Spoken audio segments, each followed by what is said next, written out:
जय हिंद।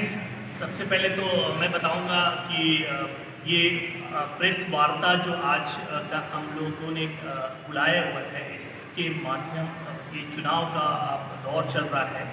इसी क्रम में हमने आज ये कार्यक्रम, एक दिवसीय कार्यक्रम हमारा है गोपालगंज के अंदर, जहां हम कार्यकर्ताओं से भी मिल रहे हैं, जहां हम उम्मीदवारों की स्क्रीनिंग से संबंधित भी उम्मीदवारों के से हम मुलाकात कर रहे हैं। और उसके अलावा आज प्रेस कॉन्फ्रेंस करके ये हमें घोषणा करना था कि हम आपके गोपालगंज जिला में हम चुनाव लड़ रहे हैं। हमारी party all India forward block के उम्मीदवार आपके गोपालगंज के 6 विधानसभा सीट पे 6 में उम्मीदवारी हमारी। किसान का बिल सर जो पास हुआ है लोकसभा में, अमेंडमेंट बिल, इसके आप लोग पक्ष में है कि विरोध में है? एक्चुअली जो किसान अमेंडमेंट बिल है ये पूरी तरीके से कॉर्पोरेट प्रश्न ये बिल है और इसका हम लोग पूरे पुरजोर विरोध पूरे हिंदुस्तान में कर रहे हैं। ऑल इंडिया फॉरवर्ड ब्लॉक इसका विरोध कर रहे हैं। कुछ ऐसा बिंदु बताइए सर जिसके वजह से आप लोग विरोध करें, उसमें ऐसा क्या क्या बात है जो किसान के हित में नहीं है? देखिए, ये पहला चीज़ तो ये 3 बिंदु पर हम मौखिक रूप से आपको चर्चा कर देते हैं। पहला है कि सरकार ये कहती है कि किसानों को मैं फ्री दे रहा हूँ कि आप अपना उत्पाद को कहीं बेच सकते हैं। आंकड़ा है कि 6 से 7% खरीदगी ही किसान की फसल का सरकार कर रहा है, बाकी ये पहले से ही फ्री है और इस हालात में फ्री बाजार में बिकता है और इस हालात में किसान को सबसे पहले शोषण का शिकार होना पड़ रहा है। और ये कानून बना करके फ्री देने से जो 6% होता था वो भी कंप्लीट खत्म हो गया, तो ये किसान के खिलाफ है। दूसरा, सरकार ने ये कहीं नहीं कहा है कि न्यूनतम मूल्य इतना है और इससे कम में कोई खरीदी व्यापारी नहीं करेगा, तो ये बड़ा बात है। दूसरा है, उसने कॉन्ट्रैक्ट फार्मिंग को इसमें बढ़ावा दिया और आप जानते हैं कि कॉन्ट्रैक्ट फार्मिंग हिंदुस्तान की कृषि व्यवस्था को बर्बाद कर देगा।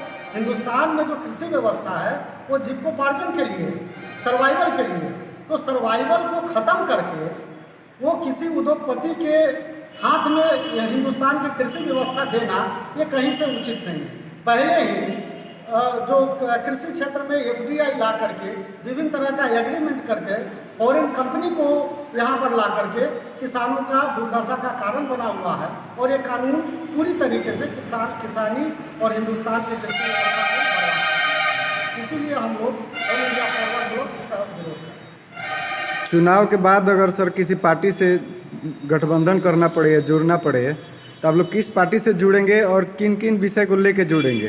पहला तो कंडीशन क्या होगा? जुड़ेंगे, इसका तो ये सवाल है कि हमारा ऑल इंडिया फॉरवर्ड ब्लॉक खुद का पार्टी है, नेताजी सुभाष चंद्र बोस द्वारा स्थापित पार्टी है और हिंदुस्तान के जितने भी राज्य हैं उसमें हमारा यूनिट इकाई है, विधायक जीता हुआ है, काउंसलर जीता हुआ है, तो हमारी खुद की पार्टी है। चुनाव जीतने के बाद का जो प्रश्न है वो बात का प्रश्न है और उस प्रश्न का हमारे लिए जवाब ये है कि जो किसान के मुद्दा पर सरकार आएगा और बनेगी उसको हम लोग समर्थन करेंगे या उनसे हम समर्थन लेंगे। दोनों बात है, समर्थन करेंगे भी और समर्थन लेंगे। जो किसान के मुद्दा पर हो, बेरोजगारी के मुद्दा पर हमारे साथ आ सकते हैं, जो माइग्रेंट लेबर है उसके मुद्दा पर आ सकते हैं और उसी का समर्थन लेंगे, चाहे उनको विपक्ष में क्यों नहीं बैठना पड़े। जो जात और धर्म की राजनीति नहीं करता हो ऐसी पार्टी का समर्थन हम कतई नहीं करेंगे। बिहार में टोटल कितने सीट से आप लोग लड़ रहे हैं? ऑल इंडिया फॉरवर्ड ब्लॉक पूर्व से घोषित है, हम 100 सीटों पर चुनाव लड़ रहे हैं। आप गोपालगंज से जिला महासचिव नियुक्त हुए हैं तो आपका एक जिम्मेदारी बढ़ जाता है चुनाव को लेकर, गोपालगंज में तैयारी को लेकर आप किस प्रकार से तैयारी कीजिएगा?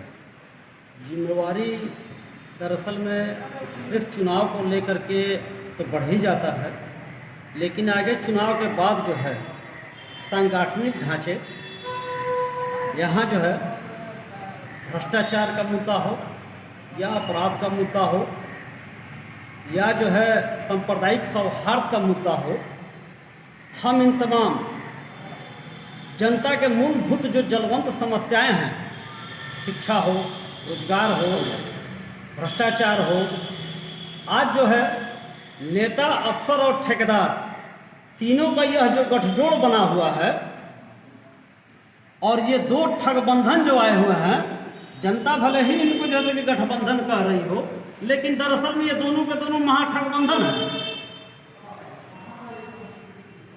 कोई विधायक बन रहा है तो सोच रहा है कि जैसे कि मेरा बेटा और मेरा भाई ठेकेदार हो जाए, कोई चेयरमैन हो रहा है तो वो सोच रहा है कि मेरा भाई और मेरा बेटा ठेकेदार हो जाए। और इस तरह से आज जो है पूरी एकदम जैसे एक लूट का जो माहौल बनाया गया है, इस माहौल के खिलाफ हम चुनाव में जनता के पास तो जैबे करेंगे, लेकिन चुनाव के बाद भी हर एंगल पर हम जनता के ज्वलंत समस्याओं को लेकर के संघर्षरत रहेंगे।